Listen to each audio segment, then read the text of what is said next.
Hello, everybody. It's Kipp here with the Two Guys Talking Ship podcast. Hey, everybody. I'm Mike. This is episode 76, sponsored by Baltimore Chesapeake Bay Shipwatchers. We are a local maritime advocacy group. I still can't say that word. What is... I even practiced. Advocacy. I know. I did. And we help to promote and support everything here that happens at the port. Hey, if you're new to the channel, give us a like, subscribe, and hit the bell to be alerted to new podcasts as they come available, or as we come available. That's right.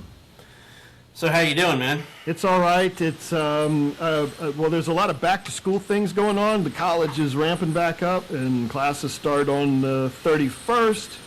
All the kids are starting to go back to school. I know it seemed really, or like the second week in August. What? Yeah, it's. I think they all, Monday and Tuesday of next week, or at least within Arundel County. But I know. What do I know about school? See, gray hair, right? So I mean, at least you got it. Well, there's that. And then on the opposite end of that spectrum, grandbaby Landon, who is 2, is starting his first, school, daycare, right? Oh, sure, yeah. And they're like back to school supplies, and I'm like, what does a 2-year-old need? Right, but it's more like contributions to the class. Oh, that's fine. Yeah, okay. You get everybody crayons and maybe Kleenex and some other, so that they have a pile of stuff to, help supply the kids throughout the time that they're... Sure, like, yeah. Oh, okay. Tissues and... Yeah. 2-year-old? Back to school supply? Get used to it. It only gets worse from here. Yeah, it was just my first experience, and I was like, wait a minute, what does that involve? Yeah. So, between you and I, we've got the extremes covered from the back to school thing. Yeah. I was just surprised that when I'm seeing, the pictures with the kids back to school first day, and I'm like, already? Already, yeah. I knew things were like maybe the last week in August, but 2 weeks before? Anyway. So it's been busy. It's been busy. Yeah. How long has it been since our last podcast? It's been a while. So we've had you had a vacation. I had a vacation, and then between all of the work things, and I've been tied up a little bit with some of the Scouting America recruiting efforts. So if you're interested in joining Scouts, let me know. But that's cool. Yeah. It's been a little busy, but we'll get back into the swing of things here now. So with things normalizing out. Yep. Life is busy, bro. Life is busy, but good. All right, why don't we go ahead and get into our shipping updates? There's been a couple of things that I picked up in the metrics for this past couple of weeks. Thanks, Norm, again. Yep. Yeah. Big ups to Norman, because I think I mentioned on the last one. It's just one thing that takes me, I don't know, a minute. Well, maybe it's 10 minutes, right? I got to remember on Friday to go look at the chart that's on the public availability website, and kind of write down the number or the numbers for that week, and come up with an average. And is it a lot? No, but it really does help out tremendously.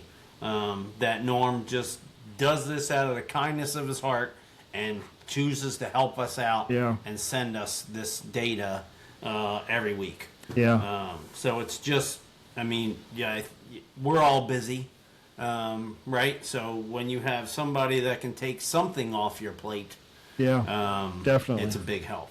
So we go back, maybe almost 8 weeks here. So I'm just going to roll through these, starting with week ending July 4th. You know how this is. This is the truck transactions, the daily average for the week. All right, so and the numbers you're reading off are the red lines on the chart up on the screen here for 2026. Okay, perfect. 3384, 3504, 3562, and we had a note here that was like 7 weeks in a row in the 3500 range, except for the 4th, of course, because that was a holiday. 3423, 3442, 3374, and then this was the week after I came back from vacation, so I was barely paying attention, and life is crazy when you're getting back to work and everything. 2878. Yeah, there was a light one day week at there. 2800 and one day at 1100. Like, what the ham sandwich happened there? I noticed some of the port announcements. There were some gate changes and closures and things. I know we had some weather come through. There was a tornado that actually came through Dundalk Terminal briefly. Right. So that may have had some of that impact. It's a little hard to load containers on memories and sync up that day. Yeah. So it's a little hard to load containers on chassis when the wind's blowing like that.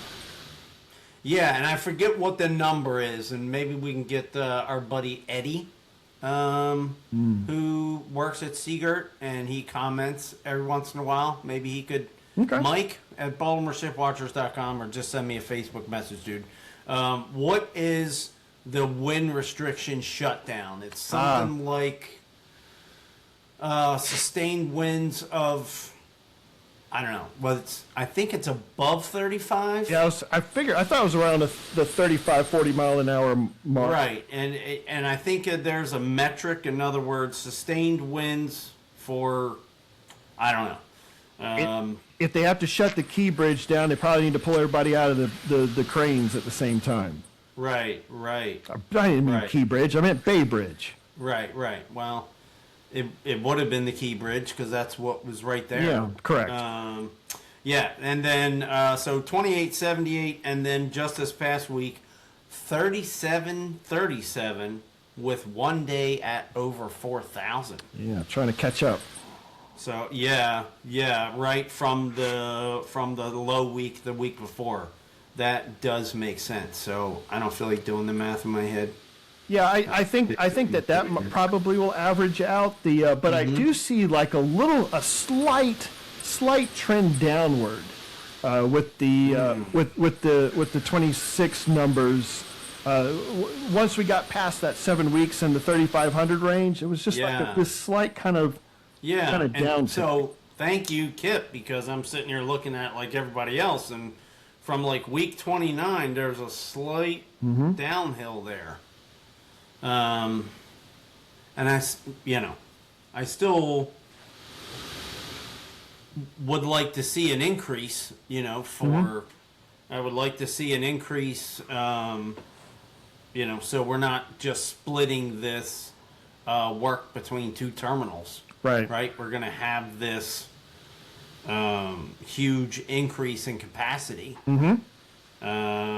Be nice to start working towards that. I would love to have a conversation with somebody at the port about how do you do that? How do you go out and recruit container ships, or just cargo, or maybe somebody because we're going to cover it here in a little bit. There are these routes and services, right? Hey, can you do Port of Baltimore solid and add us to your rotate? I don't know how it works. Yeah, that's exactly, yeah. It would be good to know how that process happens. How they go about basically selling the Port of Baltimore, right? Right, so, exactly. So between the increased capacity when a new terminal opens at Tradepoint and the Howard Street Tunnel increased capacity, we're going to have this big throughput jump capability, right? And how do we gradually ramp up for that? Also, I shared with you this week. I found some other Port of Baltimore metrics that covers commodity amounts for exports and imports. So it breaks down, how much we're importing and how much we're exporting based on the major commodity types. And I think what I'm going to try to do is marry that with some of our truck transactions with those import transactions to see what kind of correlation we might be able to find with that also. Just for knowledge base to kind of help explain, like, okay, well, that we're looking at these things. There was you could kind of formulate a ratio. Maybe like the overall import number says this, or the overall container import number. There you go. That right, because this is the big public thing that has like 30 columns, right? That you and I have talked about, right? So I would imagine there's container imports in there. Yeah. I wonder if they separate it out to Seagirt container imports. I think it was just general port. So again, it's not going to be necessarily an exact one-to-one, but it should paint some kind of picture to say, hey, these are imports that involve containerized cargo, and then here are the here's that correlation to the actual truck transactions that take place. Right, that would be cool to try to formulate that. And another idea I had is I wonder if we can look at that and grab, I don't know, 3 or 4, maybe 5, key subjects that we're passionate about or we think are interesting for the port. And, that can be chart number 2. Sure. For this. And then, I don't know, maybe quarterly or every 6 months we'll grab like something that we didn't know was coming in or we were exporting and do like a little special highlight on that data or something. That's an idea for the future. We got some projects to work. Mike already assigned me some homework. All right, let's keep that on the down low, brother. I know. I'm just kidding. All right, let's get into some more. Let's get into some Port of Baltimore news. There's been quite a bit of items that have taken place since we last met, so I want to make sure we go through them all. The first one is the Army Corps of Engineers boat, the Catlett. Yeah. So. It was known that there were some obstructions, I think 2 different ones, and they had the specific buoy numbers. Okay. And we actually tried to watch them do their work, right on camera. Oh, and nice. It was okay. Like right out in front of the camera. I don't think we actually saw them pull up anything. Okay. But what you and I are talking about now is the Catlett going out to resurvey. After they brought in this special, this isn't the normal. This wasn't part of the normal dredge operation. Correct. Right. The normal overall port during the winter maintenance dredging operation that pretty much happens annually. This was a special thing that they, a special dredge, a special small contract, I would imagine, that they brought in. And hey, we've got these 2 high spots, for lack of a better term. And I think it was, obstruction removal, not just silting. To me, that says an object. So maybe we can get some information on that. Maybe I can message the captain of the Catlett and say, hey, do you know what this was? Maybe we can talk to the camera people and see if they remember seeing anything. Because I don't think they did, but I found it really interesting that, hey, there's these things that they detected, and then they went out of their way to go out and get a special operation to come in and clear it. And then the Catlett is the one that goes by and surveys behind and makes sure that things are the way they're supposed to be. Right. Yeah, so that was cool. Is They're the boat at the Inner Harbor? Or yes. Or a little bit close to the Inner Harbor? Probably just off of Fort McHenry, I think. Yep. And I'm not. I mean, that's yep. Yeah, this one's cool. Yeah. With the with Fort McHenry in the background. Yeah, there I you love go. that. So if you saw that that vessel out and about, that's what it was doing, was surveying after the fact to make sure everything was good to go. Right, and so Army Corps of Engineers, you hear people say the Federal Channel, and some people are like, well, what does that mean? Well, it means federally maintained channel, right? So, and so this is, the Army Corps of Engineers is a government organization. They are constantly surveying to check that things are at minimums, and then when work happens, they go out and double check it. Yep. Right, and then do you remember like the nuances that we learned on the DB Avalon? Oh yes. Remember it, and it was real, and they were really passionate about it. About is this maintenance dredging? Mm-hmm.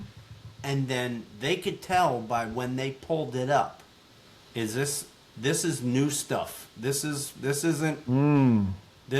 things that we've worked on before. This is and it's different, and they're built differently. Remember that? Mm-hmm. So yep. And I think it's all based on the surveys that the Catlett does. So. Yeah. Gotcha. All right. So Yeah. that's the connectivity there. Yeah, there's a lot of background there. All right.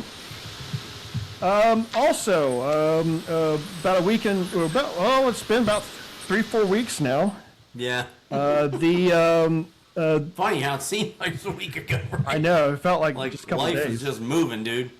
So that's a cool shot. Yeah, it is. So the crew of the U.S. Coast Guard cutter James Rankin set the historic Francis Scott Key Memorial Buoy in the Patapsco River on July the 27th. So it's been a little while. Mm-hmm. But we want to make sure that we let everybody know. It's formalized as an annual U.S. Coast Guard duty in 1980, and this year marks the 46th setting of the historic buoy by the Coast Guard cutter's crew. And the specially designed aid to navigation commemorates Francis Scott Key, the revered author of the poem Defense of Fort McHenry. And interestingly enough, the C was apostrophed out of the name McHenry in that title. Oh, that's interesting. Yeah, it was later retitled the Star Spangled Banner, of which we know of today. Key's poem became the official national anthem of the United States in 1931. So the buoy is set each year near the spot of the Key, where Key observed the 1814 British bombardment of Fort McHenry and felt inspired to write the national anthem's lyrics. So that's the purpose behind this. They get it as pretty darn close to where the spot was of the boat. I've had this conversation many times about how do you know that that's the right spot, and now they've actually had visual recordings, or diaries, or of people who were watching this night and explain where the boat was. So they actually do have a pretty good sense to where the boat was sitting. I was lucky enough 2 years ago to be on it wasn't the James Rankin, it was it's the one that came out. Yeah, that came out of Philly, out of Delaware. And but what they do is they take you out there right close to the Key Bridge site, and then they have a nice ceremony, and then they hook the thing up and plop it in the water. Yeah, it is really cool. So while you were reading all that and talking about that, I had a memory that that somebody made a comment on the Shipwatchers group. Okay. And I hurried up and pulled it up. This is Don German, who made a comment 2 weeks ago when we shared the post. Thank you, Ben Womer, and the Patapsco Neck Historical Society for making this happen 46 years ago. Wow. Okay. Right? So I'm pretty sure these folks are on the eastern side, so maybe the Dundalk area. So if you know of Ben, or if you know Patapsco Neck Historical Society, just let them know we were thinking about them. And, Absolutely. And give credit where credit is due. Because to be honest with you, I didn't know how many years it was. Yeah, I didn't either. Yeah. Yeah, and so you just mentioned that also. So that is a cool fact to know. So there's another close-up shot there of them hooking everything up. Yeah, that is right, and so that is Hawkins Point in the background. Yeah. And it is really interesting to watch the different steps and the safety that is involved, and how it goes about, and which thing is attached to which thing, and how it's really neat to watch the operation. Yeah, they're very regimented and on purpose, but absolutely. So it's in the water for about 6 months, and then they'll pull it out winter time, and then get it secured and cleaned up and repainted again for the next season. Yeah, and do we know why it was late this year? It's like July 27th. I mean, that's... I'm not sure. Almost 2 months late. From when they normally do it. Yeah. I mean, on the chart it says June 1st, right? It typically happens in June, I think. But it's all about, Coast Guard operation, yard availability, who knows what all they have going on there. I'm sure there's a very good reason. I just don't know what it was. Sure. Yeah. Also, so one of the partners I have at the community college is with the Maritime Institute of Technology and Graduate Studies. So MITAGS is their acronym they go by. They're located in Linthicum, and they are a full-service mariner training facility. If you want to go get your Coast Guard licensures and all of the extra stuff with it, that's your place that you want to go spend some time with. They actually have received a grant that they are providing to Maryland residents who have a TWIC card. MITAGS is giving away license testing kits, and this is about a $400 value for free. Yes. Wow.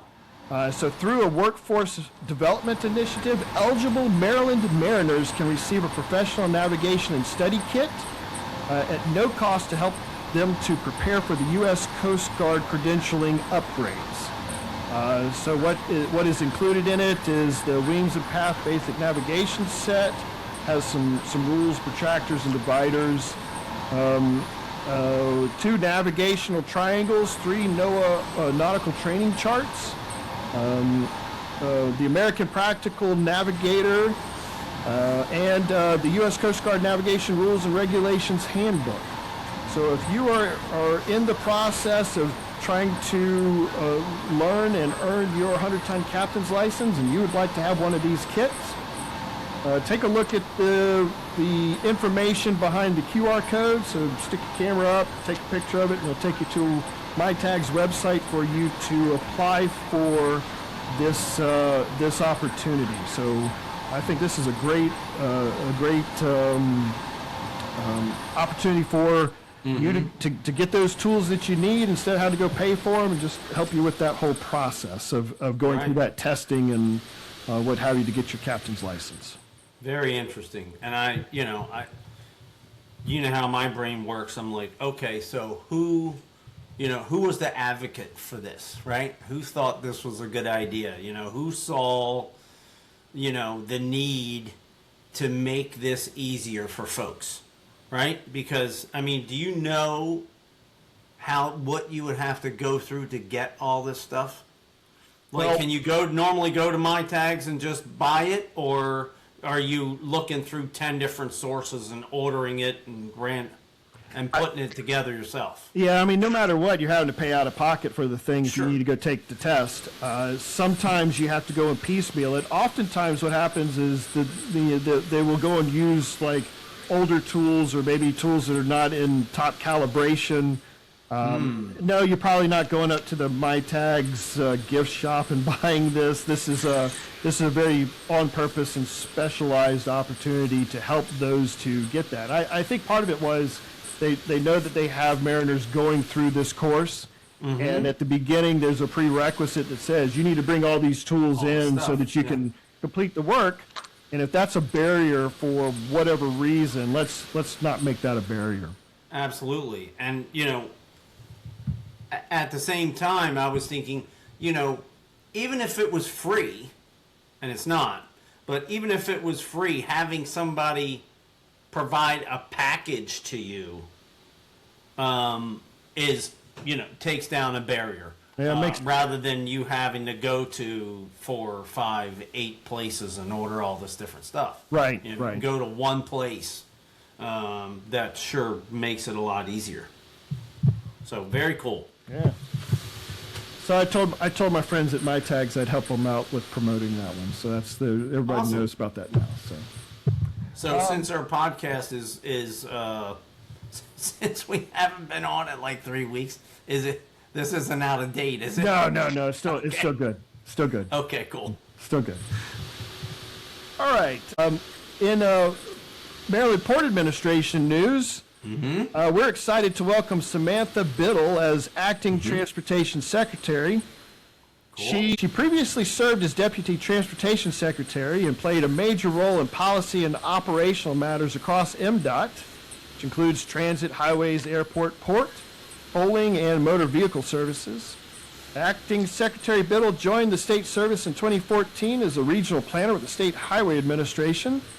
And in addition to leading MDOT, Acting Secretary Biddle is an American Institute certified planner. She serves as a voting member of the American Association of State Highway and Transportation Officials, so that's AASHTO for those who know the acronym. And so she's been very active in a number of associations. So she is taking on the temporary role of Maryland Port Administration's interim executive director, as Jonathan Daniels is now moved on to the Port of Miami. And so I've had a couple of interactions with her already, just in passing. I think she's really excited about getting involved and really continuing the good work that the port is doing. Awesome. So, you and some... Do we have any kind of guesstimate as to, like a permanent search time frame kind of thing? Or I'm just wondering how, just how does that work, timing and... I saw a job posting for this position, but I don't know... I don't know where they are at in any of that particular process. I would imagine it's a national search that I understand is taking place. I would think. And so when you have national searches, there are typically processes that you follow, and it does take a little bit more time than to go through that vetting process. Certainly. All right.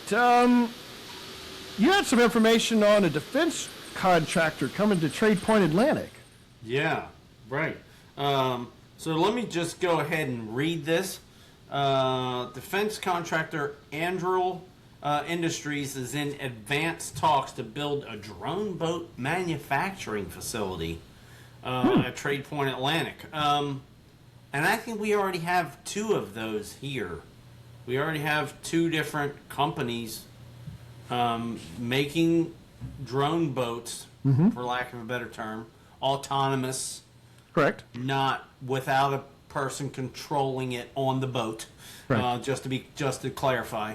And so to see another industry come to Tradepoint is exciting, and to have it be a maritime industry. Now it's great, they have all kind of warehousing and things over there, and 20,000 people have jobs, right, because of that place, which is wonderful. But just because we're 2 guys talking ship, I got to lean towards the maritime as far as, having a little bit more excitement for that. So the California company has a memorandum of understanding with Tradepoint. And its investments could total hundreds of millions of dollars. No lease has been signed, sources said. The facility would build and test unmanned boats for the Navy contracts and put Andrew closer to the Coast Guard and DC, which makes sense. Yep. Unmanned boats have been used in recent conflicts, including in Ukraine and Iran. The deal could mark another major win for Tradepoint, which is expanding with a $1.2 billion container terminal. So we will need to do some more research and see if we can get some photographs and such. This is kind of like advance notice, right? So Yes. memorandum of understanding. So put us in the mind frame of what that means from a business sense, Kip. I mean, is it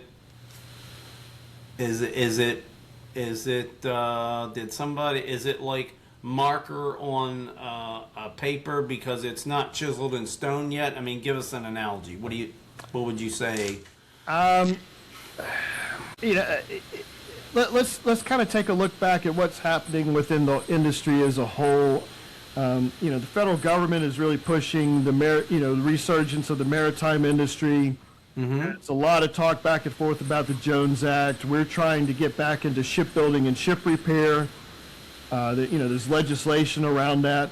We already have two companies, and I believe one of the companies just got bought out here, and there was some press on that here recently in the past couple of weeks. This is an emerging industry subsector.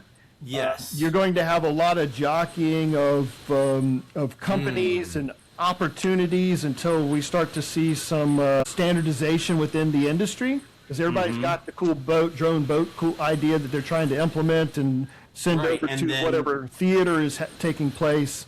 And then, potential companies or real estate, for lack of a better term, or different local government organizations are competing to lure these companies. Correct. To here's this thing that we can get on the ground floor of. Let's bring this company in to help have jobs and help our tax base locally, right? Yep. I also wonder if Baltimore is well positioned for this because of its not only close proximity to DC, but it's also inland. And if we have to protect the industry manufacturing,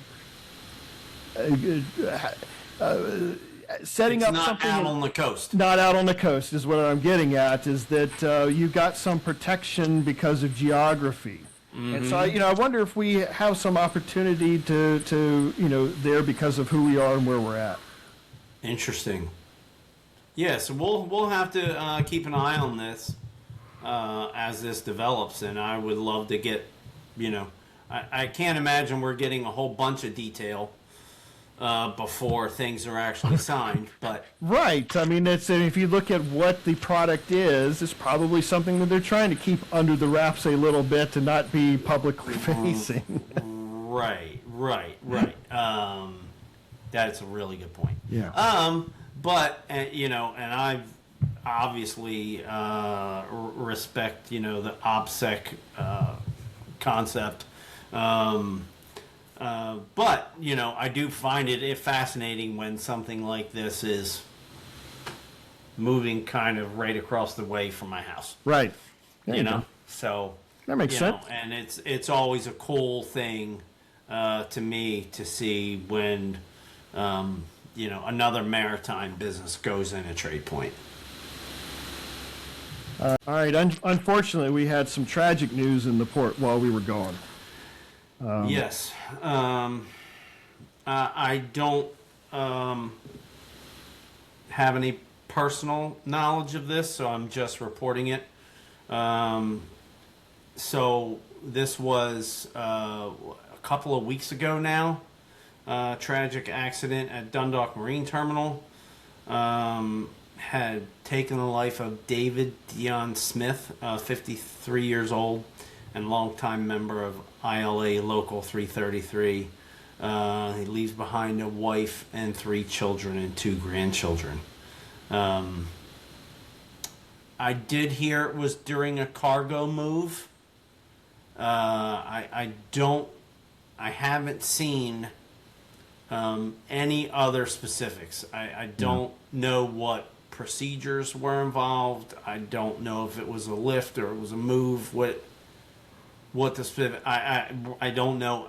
Of course, I'm curious, but I don't think we've seen any other details, and I certainly wouldn't want to speculate. Sure. And be disrespectful.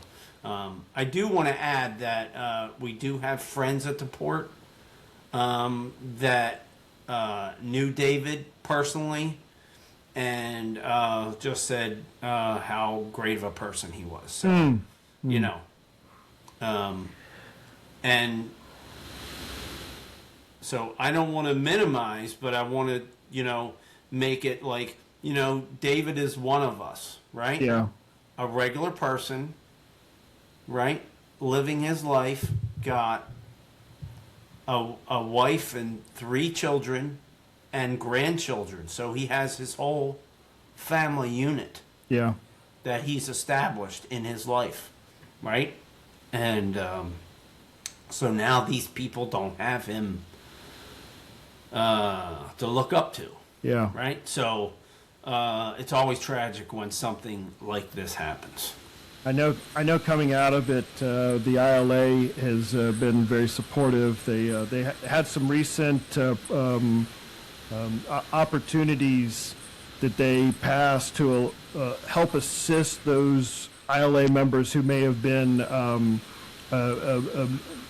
displaced, or had a tragic accident, and some of the support mechanisms that they now have for that his family is now able to take advantage of because of this. So, I mean, ultimately, we want them here, but Absolutely. they did have those processes in place to go and take care of the family. So I appreciate that aspect of it also. So just a very difficult situation all around.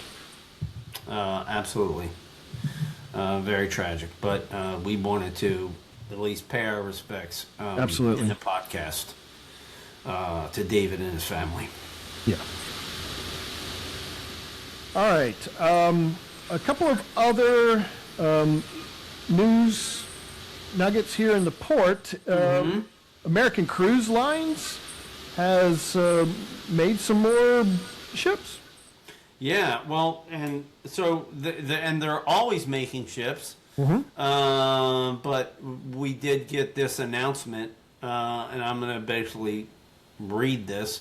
American Cruise Lines is pleased to announce the names of 2 more U.S.-built small ships, American Beauty, a new riverboat for the Mississippi that will launch in 2028, and American Rhapsody, another new riverboat for the Columbia and Snake Rivers that will launch in 2029. These riverboats represent the 29th and 30th ships. Wow. That the company's ever-expanding fleet and will be the newest riverboats in the world. American Cruise Line's new ships are all built at Chesapeake Shipbuilding in Salisbury, Maryland. So we've talked about that enough times, and we've got some folks who are in the Shipwatchers who live across the river and, filmed them launching, the side launch with the big wave and, it comes rumbling across the river. And American Cruise Line, so remember Chesapeake Shipbuilding is owned by the same family that owns American Cruise Lines. They're 2 completely different companies, but kind of fascinating that we have this Baltimore and Chesapeake Shipwatchers. And how many years did it take me to find out that we make cruise ships here? I mean, of course, they're small cruise ships. Sure. And if you would see some of the longer ones, because I think they basically launch them in halves, they would. But it's like they make 2 halves and then they basically weld it together. Some of these are quite long. And especially if you're a map person. If you're not a map person, then just roll your eyes. But if you're a map person and, From Salisbury to the bay? Oh, what does that look like? And you look at this curvy river. Is it the Nanacoke? I should know this. All right. Geographic people, please take away my Maryland geography card. Mike at BaltimoreShipwatchers.com. Right, yeah, yell at that guy. Jeez, it was. But when you look at when you trace the river back from Salisbury, and you look at some of these ships and how long they are, and you're going, how in the world do they get them down the river? You know, and Chesapeake Shipbuilding has really come out of their shell from a social media standpoint recently, and probably like the last year or 6 months, with telling stories and doing employee spotlights. About, yeah. You know, like this guy started out in manufacturing, and now he's in like design, drafting, engineering department, right? And kind of worked his way up out of the factory, and I'm like, oh, I'm a design, drafter, engineer guy, you know. So yeah, kind of cool background to everything that they do down at Chesapeake Shipbuilding. I remember they built 20 tugs for Vane Brothers. Yeah. And they had never built tugs before, and we've got a couple of fun stories about that we've covered before. Yeah. Thanks to our visits at Vane Brothers during our tours and such. We got a video here from Bowley's Quarters Aviation Administration. Wait, aviation and on a maritime podcast. What's going on here? What is Kipp? What is going on here? And again, you know, fascination with everything that goes on at the port. And sometimes I just get lucky and I'm following things on social media or Facebook and, oh, what? This was one of our friends on the Shipwatchers who took a couple photographs of this happening. Them lifting this plane here. Let me just special delivery Beta Technologies CX300 barge from the Port of Baltimore today. All electronic conventional takeoff aircraft was recently displayed at Farnborough, which is huge air show, right? That happens annually in July. Now, why it's coming here? Are they doing like a little promo tour and taking it to different places for this? I don't even know that. So more homework for Mike and Kipp to get some more background on this. But this isn't, you know, just the regular kind of cargo. Correct. Right? That we see at the Port of Baltimore. And this isn't a regular terminal at the Port of Baltimore, right? So, find this very interesting. Quite interesting, yes. And so when I saw this, I'm like, oh, we have to include this. Yeah, so very cool. So maybe somebody will comment on the YouTube comments and tell us more about this. Because, you know, there's always little subgroups, hobbies, that people are passionate about different things. And so I'm sure somewhere somebody knows all about this. Yeah. Right? All right. Also, the Dragon has arrived. This is the what does that mean? Yeah, this is the like MSC. This is the MSC Dragon service. It would have been kind of cool if they had like a little dragon head. Okay. Well, there was a logo somewhere, but somewhere.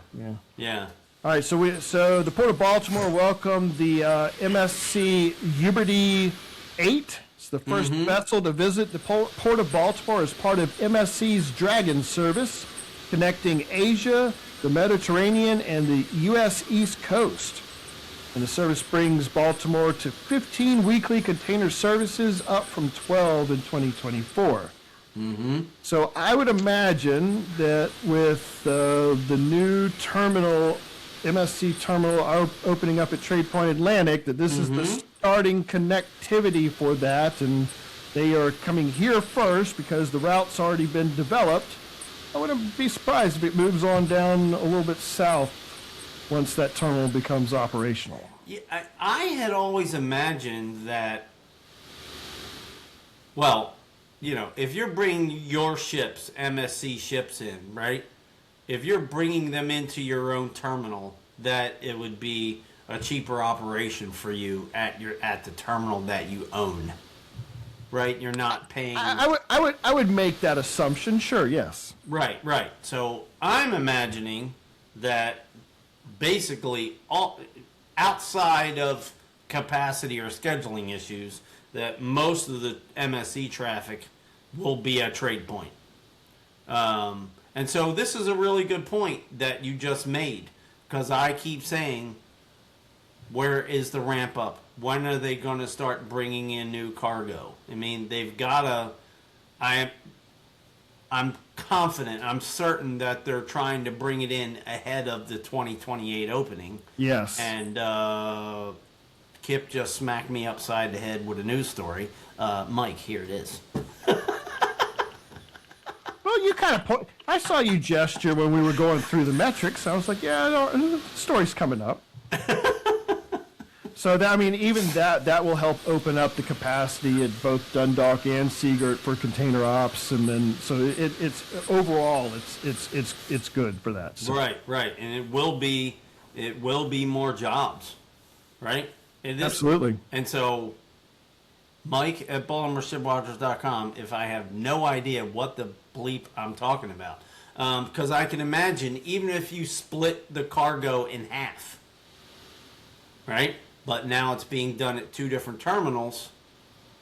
I would imagine that you would need more workers to do that based on, union crane manning minimums, right?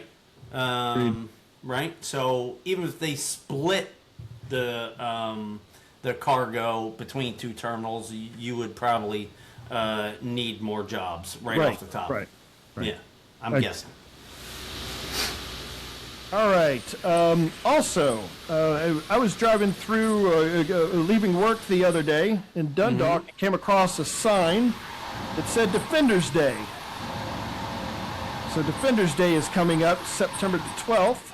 Yeah, so Defenders Day, and when I read up on this, and again, sometimes Kipp and I, we want to do the podcast as often as we can, and sometimes we don't get around to it. So this is September 12th is Defenders Day, and I wanted to make sure we covered it when we had a chance to. Maybe we'll revisit it if we get another podcast in between now and then, which would be cool.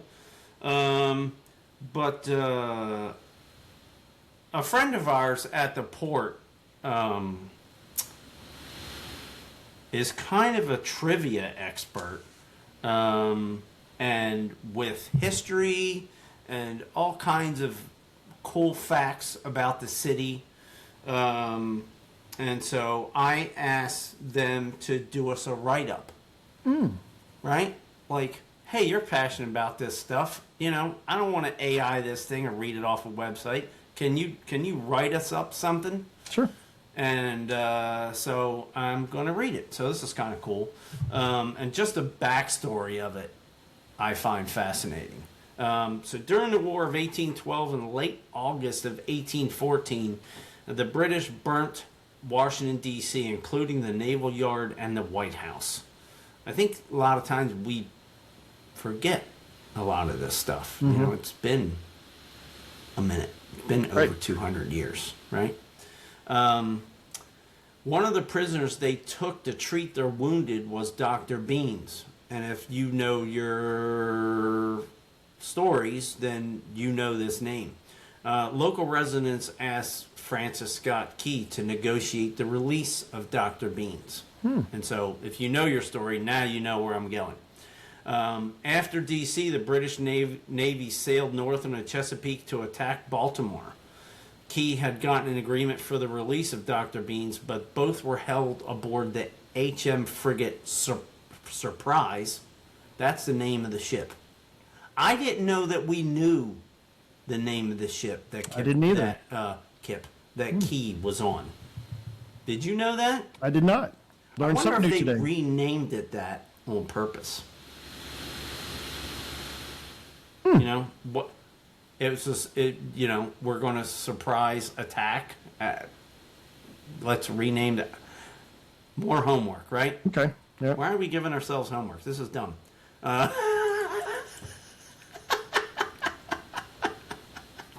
He had gotten agreement for the release of Dr. Beans when both were held aboard the HM frigate Surprise overnight, as they had seen the British battle plans, i.e., you've seen what we're planning to do. You're not getting off the ship until we're done. You're not going to go tell anybody. And here's a note to the kids these days. In 1814, there weren't cell phones, so he wasn't texting anybody. Right. Yeah. Yeah. Or even one of those crazy giant car phones that you had to. Remember those giant things from what was that, the 80s or 90s? Bag phone or the brick installed in your car. They rip out the whole roof thing. And anyway, so he had seen the battle plans. You're spending the night on the ship. During September 12, 13, and 14 of 1814, the British attacked Baltimore, and Baltimore defended itself.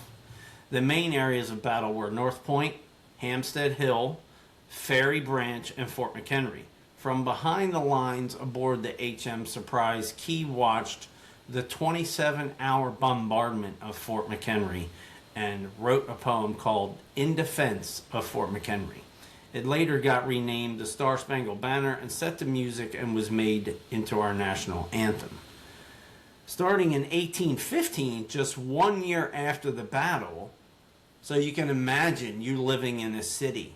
Somebody's bombing your city. You successfully defend the city. And just imagine how happy you must be as a colony. So, maybe crazy. Mom and Dad just tried to come over and kick your ass, and you said, no, not happening, and you defended yourself. I imagine you're pretty excited about it, right? Sure. So all these years later, so 1815, just 1 year later, people of Baltimore began celebrating Defenders Day. Right? I will admit, and hopefully I don't lose any friends over this, that, I didn't always know off the top of my head what that meant. I agree. Yeah. Which celebrates regular citizens that defended this Baltimore and the United States during those September days. It has been celebrated every year since. There are celebrations going on at Fort McHenry September 11th through the 13th of this year as well. Cool. So, thanks to our buddy for sending us that write-up. Hope you don't mind me elaborating over top of it. And a cool history moment. Yeah, absolutely. And this time we're doing it in advance of the date and not like a week later, which is what seems to happen. So I'll go take a look and see what all festivities are being published and promoted for Defenders Day, and see if we can't help them out with that. Great. Yeah, that'd be cool. All right. Finally, in current events, I know that we have the Liberty ship John W. Brown has their cruise down the Chesapeake Bay coming up on September the 12th. Very cool. So if you want tickets for that, I don't know if they are sold out or not, but if you are interested in this, please go visit their website or look at this little QR code that's on the screen, or give them a call and see about getting tickets for that. Ironically, I think some of my picture history feeds from our trip coming back from Norfolk on the Brown was circulating through here recently, so it's cool to see all of those shots and things. So if you really want to experience this, you can go through the quarters and the bridge is for a tour, and be able to experience all of these through this living experience. Please go to www.ssjohnwbrown.org and go ahead and get your tickets. Yep. So now, do they let people, like on these tours, do they let people do a tour of the engine room while it's running? I can't speak for this specific one, but I know that there's been those opportunities in the past. I know that when they have like steam school, like you're actually working down in the engine room. I was just thinking maybe this would be different, and I didn't want to speak out of turn by saying, "Hey, and it's really cool. You can go down to into the engine room," and maybe you can't. I don't. I wasn't sure. And then remember, they always move the ship to the cruise terminal where it's all set up for that to handle people, and because there are certain processes to go through. And of course parking and such. So when you're thinking about this, if you've been to the John Brown maybe once or twice and you know exactly where it is, that's not where the cruise leaves from. Just wanted to go ahead and throw that out there for planning purposes. Yeah, Pier 13 doesn't have all the facilities they probably need for that. So Right. All right, that's all I got for today. Yeah. Hey, I'm going to do a friend shout out to my friend Charlene Alicia. She is, a friend I've met a couple of times, ship watcher. She just texted me and said she had a great morning of ship watching at Fort Smallwood. Oh, cool. Hey, shout out. Yeah, great. So I thought that'd be cool. Way to be out there watching ships. That's what we're about. Right? Yeah, exactly. Hey, so as we get to the end of the podcast, just a reminder, we are Baltimore Chesapeake Bay Ship Watchers, sponsor of Two Guys Talking Ship podcast. We've got a Facebook group, a website full of information, links to the camera, the podcast, ship schedules, port maps. The industry uses this website, and so we have some swag. We have wine glasses with both logos. We have rock drink glasses with both logos. We have these nice coffee cups. If you like this logo, I mean, it's big on here. T-shirts. We have these cool performance hoodies. Oh, I got to get me one of those. Yeah. As the weather might start cooling down in the next few weeks. Maybe and there's regular sweatshirt hoodies and all kinds of things that you can do to support the ship watchers. We're also on Twix. Shout out Amy Lawrence. One day she'll hear that. On Insta, Reddit, Threads. And if you find any of this podcast interesting and all the subjects that we cover, please give us a share across social media to somebody you think would find what we cover interesting also. Absolutely. Thanks for that reminder. If you want, we do have the video version of this on YouTube. If you want to hear the audio version of this podcast, we're on Spotify, Apple Podcasts, iHeartRadio, and a bunch of other obscure podcast platforms. So wherever we wind up, and we've been surprised, right? A couple of times we did some research. Hey, where are we? What is this? I've never even heard of it. Somebody in Taiwan was listening to us, so I don't know what that was about. Really? Yeah. Are you serious? 100%. Yeah, it was on the metrics. Did we talk about this before? No, I don't know. I'll pull up the latest stuff. Yeah. We also have a website, www.twoguystalkingship.com. Make sure you spell that one correctly, and we're going to be populating that with some of the information that's coming out of our podcast, so you can go back and maybe get some more information about what we talk about. So we're going to start working on that over the fall. Great. Sounds good. All right, you ready to count this one off? Let's do it. 3, 2, 1. Happy Shipwatching. All right, everybody. Really appreciate you tuning in, and we'll talk to you on the next one.